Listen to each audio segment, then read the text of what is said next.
आणि शेती क्षेत्रामध्ये खूप मोठ्या प्रमाणात विविध प्रकारची गुंतवणूक देखील सरकारने घोषित केलेली आहे। यासोबत एमएसएमईच्या क्षेत्रामध्ये विशेषतः जे काही क्रेडिट एनहान्समेंट असेल, लिमिट वाढवणं असेल, यामुळे एमएसएमईच्या क्षेत्राला सर्वाधिक फायदा होईल।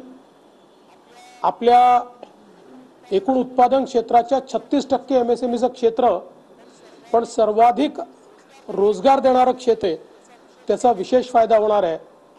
आणि सर्वात महत्त्वाचं महाराष्ट्राकरता, कारण आता महाराष्ट्र हे देशाचं स्टार्टअप कॅपिटल झालेलं आहे आणि स्टार्टअपमधनं सर्वाधिक रोजगाराची निर्मिती होते आहे।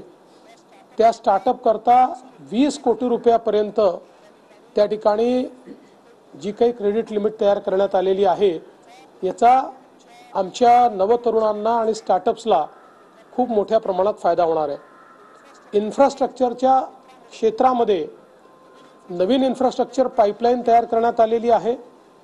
विशेषतः पीपीपी प्रकल्पांकरता जी नवीन योजना अनाउन्स करण्यात आली आहे, यामुळे खाजगी क्षेत्राची गुंतवणूक इन्फ्रास्ट्रक्चरच्या क्षेत्रामध्ये मोठ्या प्रमाणात वाढेल आणि त्यातून रोजगाराची निर्मिती होईल।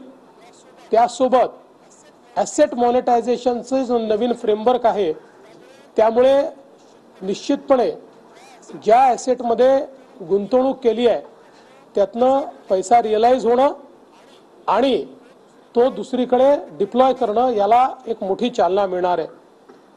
विशेषतः युवांकरता वेगवेगळे जे मिशन या ठिकाणी अनाउन्स करण्यात आलेले आहेत, ते अत्यंत महत्त्वाचे आहेत आणि त्यांच्या स्वप्नांना भरारी देणारे आहेत। खरं म्हणजे आपण जर बघितलं तर 21व्या शतकातला हा अर्थसंकल्प विकसित भारताचा अर्थसंकल्प आहे।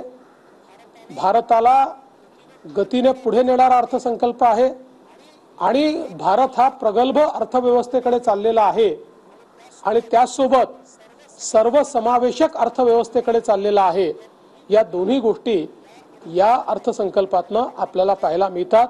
हे अतिशय चांगलं काम केल्याबद्दल देशाचे प्रधानमंत्री माननीय मोदीजी आणि सन्माननीय निर्मलाजी यांचे मी मनापासून आभार मानतो, अभिनंदन करतो।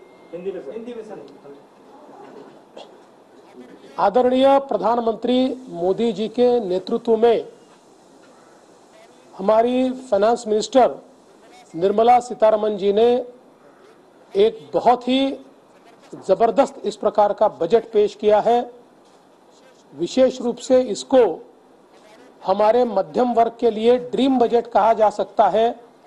ऐसा बजट उन्होंने पेश किया है, इसलिए मैं उन्हें बहुत बहुत बधाई देता हूं।